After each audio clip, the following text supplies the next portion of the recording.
your warm-up cuts. I had a question about reviewing the warm-up cuts. So if you're comfortable with it, just get started. So you're imagining there is a straight line ahead of you. If you can't use a saber because of what's going on in your house, it's okay to just use your hands even. I'll take a page from my Taekwondo training because we used to do knife cuts, with knife hand strikes. It's the same principle. So there's a straight line ahead of you, and you're cutting. You're trying to imagine there's a dot, and you're trying to X marks the spot each time. And I'm doing the same, even if I don't have a weapon in my hand. The dynamics are the same. So I'm basically trying to line up this middle finger with the X. And I'm turning my waist, and the hand will come up and cut. Then the hand will come up and cut. This is one of those things, if you think too much about it, it's going to get all messed up. Your body will know what to do when you tell it, I want to cut this way. So I'm going to show you the hand a couple more times. I'm moving my waist.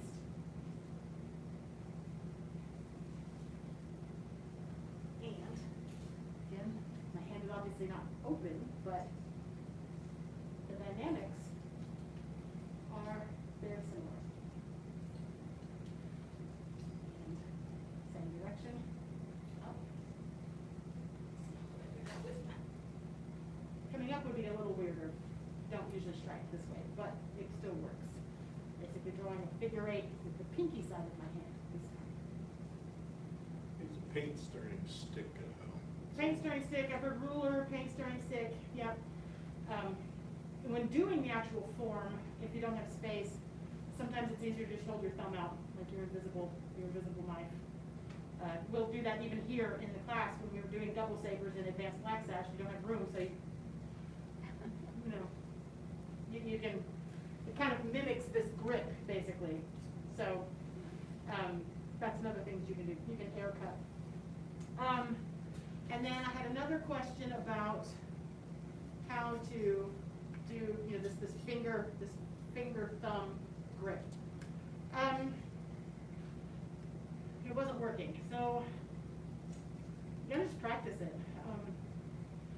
It's going to, what it's trying to do is give you flexibility in your wrist.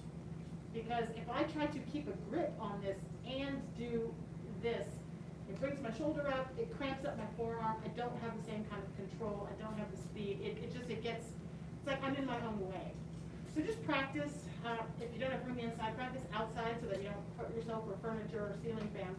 And just kind of balance it here in your thumb and forefinger, and then let it tip. And try not to let it fall. There you go, Miss Payne. Yeah. Trust that you're not going to let it fall. And if you let it fall, technically in here, it's 20 push-ups if you drop your weapon. I give you, if you're practicing this, I give you a dispensation. You are push-up free because you are actually practicing a specific thing. Just this one thing. If you hit the cat or your spouse or your, 20 push-ups. I'm like, sorry, but so just hold this here, let it balance, and then tip it forward just a little bit, and then try not to let it hit the ground. Yeah. Yep. And that's really, there's a good lesson to be had in trying this, because we think we have to muscle this weapon to make it work. The less you muscle, I'll get to you in just a second, the less you muscle it, the easier it will be for you to learn it. Yes, sir? Should this be an ambidextrous skill? It can be. Is it in the form to use both hands? Not on this one, but like I said, there's a double saber form in advanced black sash class, so you double up sometimes. Yeah, it's not as easy. I don't train on this. That's really awkward in my offhand. It's awkward. Yeah, it It's is. doable, but Yeah. but this is Tai Chi, Chinese Kung Fu. Everybody's right-handed. I mean, they're not, but tough. You are. So there This are. class we are. Yeah. And just as a discipline, it's like, oh, lefty, fake it. Sorry, it's right hand. But anyway, that would be my suggestion for how to get the thumb and forefinger. Hold it, let it balance, and all honestly, it'll be easier to balance if I've got a little bend, if I've got my tuck, like instead of if I'm standing ramrod straight, if I get my kind of Tai Chi posture, feel it balance and tip it and try not to let it fall. So maybe that's helpful. That was. It looks good in here. It looks like relaxed. Yeah, the Relaxed tuck movement. acts like a little shock absorber. Absolutely, yeah, shock absorber is exactly right. Mhm. Any questions about that so far? Okay. Poll for you, would you like to keep looking at push boat with current? Or we looked at some moves in intermediate advanced class last night that I got some feedback, could use some review over it. It's these little kind of ninja walking slice up, slice down. So if you are in person, you get to pick. What we I'd did- rather do push boat Push with boat current with current. because we just started that. Well, yeah, and we can go back to it too. So, we'll do push boat with current today, and then, next week we'll either kind of finish that off, or Tuesday, Dr. Goring, we will look at instructional for the slice up, slice down. In the evening class for intermediate advanced, it's tough because we've got students that are testing for black sash this year that are in class, and then we've got students that are blue sash or whatnot, watching from home, and they don't, it's not just here experience, it's here and here, and it's, you know, I respect that it's frustrating and challenging to be like, I need, you know, it's a little challenging here too to balance that. So Dr. Goring, Tuesday, master's path, slice up, slice down, we will talk about it on an instructional basis. Okay, push boat with current. What do you guys remember about it? That is awful?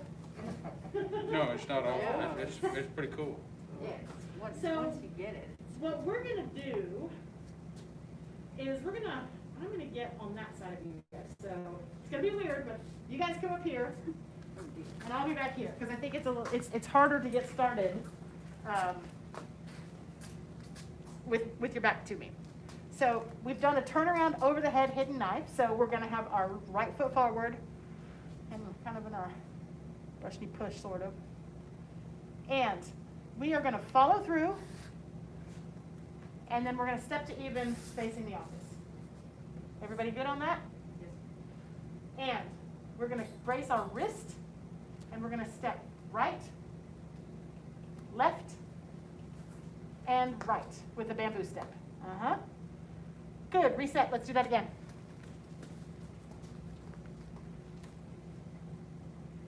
And follow through, step to even, blade is in front of you, you're facing the office. Left hand supports right wrist. Step with the right, step with the left, bamboo with the right. Uh-huh. And your hand will be connected, and you'll be cutting like up. So there you go. Yeah. Good. Reset one more time.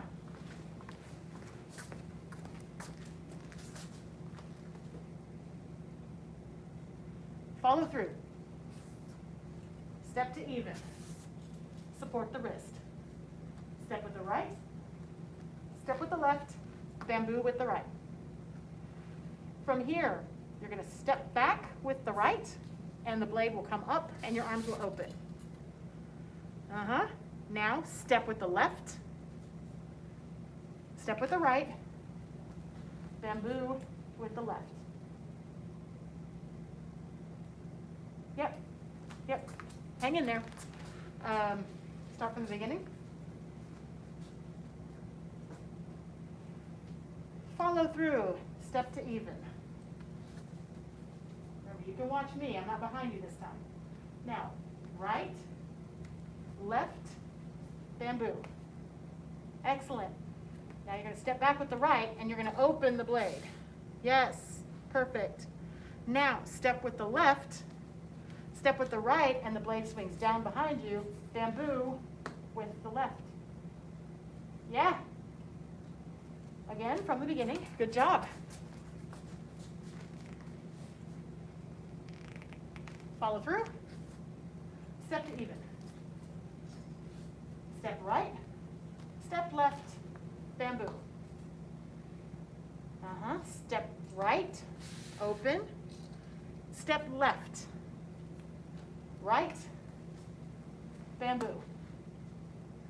And then to go back to the beginning, step back with the right, step even.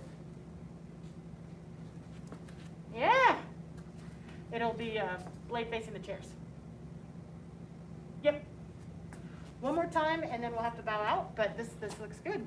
It's easy last time. It's working. It's working. All right. Sometimes I don't think so. I know. And follow through. Step to even.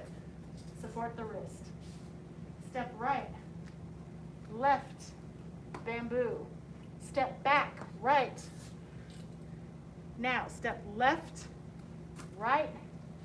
Left bamboo. Step back. Left. Step to even. Yeah? It looks good. You did it. You did it. You did it. You did it. So we'll play a little bit more with that just to kind of grease those cogs when we get on Tuesday, and then we'll switch into what I like to call the ninja walk. It used to be sometimes referred to as the duck walk. I'm like, don't do that. They're just planting, waddling, and everything. No, ninja walk, fierce, not duck. So yeah, we'll move on to that. Okay, so with that, let's bow out of Master's Path. Back to head instructor. Bow to beginners, level students training at home. Master's Path training is dismissed. Good job, everybody. Thanks for being here. Thank you so much.